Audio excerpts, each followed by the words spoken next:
Hey guys, today we're going to talk a little bit about meiosis. Meiosis is kind of like mitosis, as it kind of sounds, but produces different cells, and we'll kind of go through that. So, how many sets of genes do multicellular organisms inherit?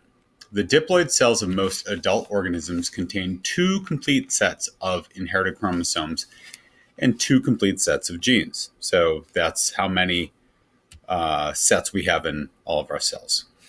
Chromosomes, the strands of DNA and protein inside the cell nucleus, are the carriers of the genes.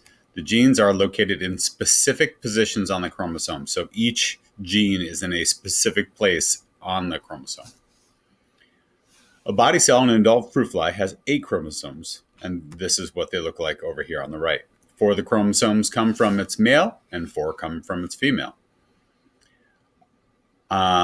These two sets of chromosomes are homologous, meaning that each of the 4 chromosomes from the male parent has a corresponding chromosome from the female component. So you see you have one of each, and they all pretty much look the same except for this one, and we'll get into that a little bit later.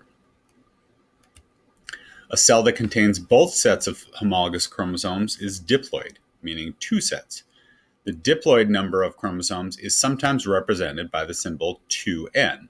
For the fruit fly, the diploid number is 8, which can be written as 2 times n equals 8, where n represents twice the number of chromosomes in a sperm or egg cell.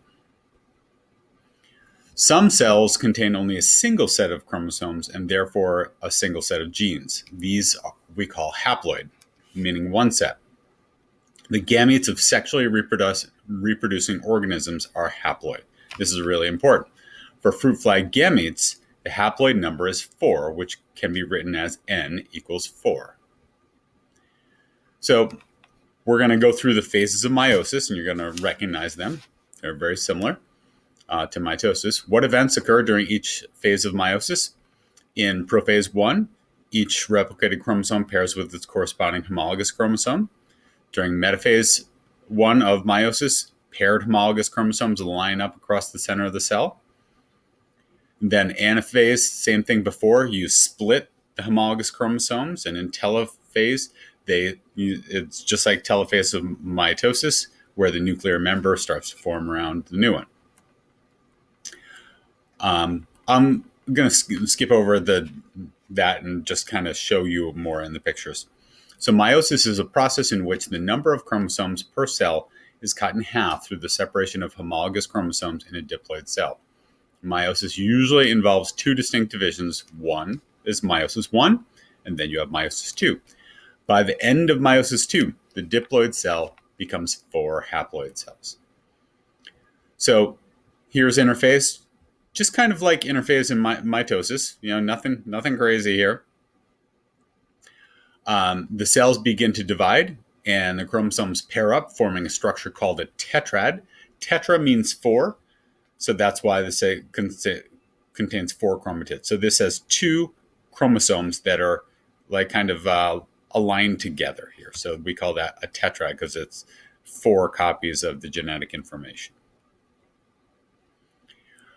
During prophase 1, you can get something called crossing over. If you look carefully, especially at the middle. So these are both supposed to basically be the same chromosome, but they're kind of sticking right next to each other during metaphase and prophase. So sometimes like the leg of one gets crossed over with the leg of the other one. So you can see over here, the pink one gets over on the yellow one gets on the pink one. So during metaphase 1 and anaphase 1, notice it just looks exactly like mitosis, where you have metaphase, they're lining up across the middle, only now, rather than pulling apart one chromosome, you're pulling apart a pair of chromosomes. So you have 2 chromosomes that are basically have the same type of information here, and then they will get pulled apart in anaphase 1, just like before.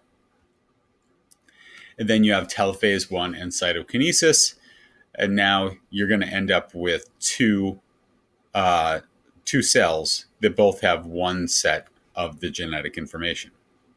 I should say each one will have 2 sets of the genetic information. They will each have 1 chromosome. Each chromosome has 1 set. the two sets of genetic information. So meiosis 1 results in two cells called daughter cells, each of which has 4 chromatids, as it would after mitosis. Because each pair of homologous chromosomes was separated, neither daughter cell has two complete sets, a chromosome that it would have in a diploid cell. The two cells produced by meiosis 1 have sets of chromosomes and alleles that are different from each other and form the diploid cell that entered meiosis 1. Okay, now they're going to undergo a second division. This second division is this is going to look exactly like mitosis. So there's prophase, spindle fiber starting to go towards either end, centrioles, the chromosomes show up, metaphase, they line up across the middle, anaphase, they start to get pulled apart, telophase and cytokinesis, they get separated. And now, notice we have 4 cells. So we started with 1, they divided into 2, and each one of those 2 divided again. So we now have 4 cells. These 4 daughter cells now contain the haploid number N, just 2 chromosomes in each. So each one of these just has 1 set of the genetic information. That's really important. The haploid cells produced by meiosis 2 are gametes. In male animals, these gametes are called sperm. In some plants, pollen grains contain haploid sperm cells. So that's what pollen is. Pollen is plant sperm. In female animals, generally only one of the cells produced by meiosis is involved in reproduction. The female gamete is called an egg in animals, and an egg in some plants as well. So fertilization is the fusion of male and female gametes. This generates new combinations of alleles in a zygote. The zygote undergoes cell division by mitosis and eventually forms a new organism. So this is just going to go through some of the differences between meiosis and mitosis. So basically what you need to know is that this is really important because we end up forming sperm and eggs. Okay, so and you only want to, when you're passing down your traits, you only want to give one copy of your alleles. And then the other copy of the alleles is going to come from the other parent.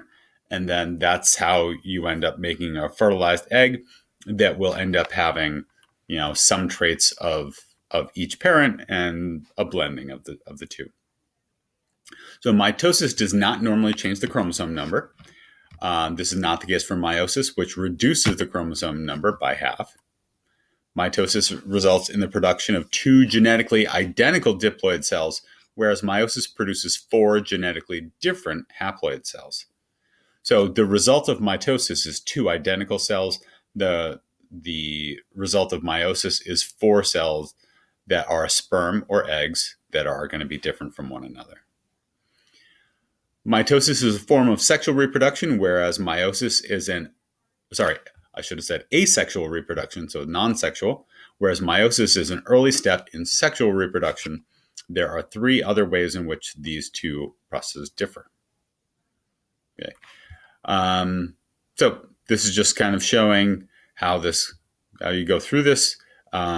So mitosis, you end up with 2 identical daughter cells. Meiosis, you end up with 4 unidentical daughter cells. Okay, just like that. Sorting and recombination of genes in meiosis result in greater variety of possible gene combinations that could result from mitosis. This is really important when it comes to evolution. Mitosis does not normally change the chromosome number of the original cell. Meiosis reduces the chromosome number by half. And that's what that's just showing there and there. Number of cell divisions. Obviously, there's just 1 in mitosis, but we have 2 in meiosis. So how can 2 alleles from different genes be inherited together? We're not going to go through this a ton, but I'll show you this. Basically, based on how often that crossing over happens between 2 traits, they have mapped out where different genes are on the chromosome. So if they cross over together all the time, that means that they're right next to each other. If they don't cross over very often, that means they're farther away. So based on that, they have been able to map out where the genes are on the different chromosomes. So that's how they know a lot of the information that they know about genes and genetics. All right. Thank you.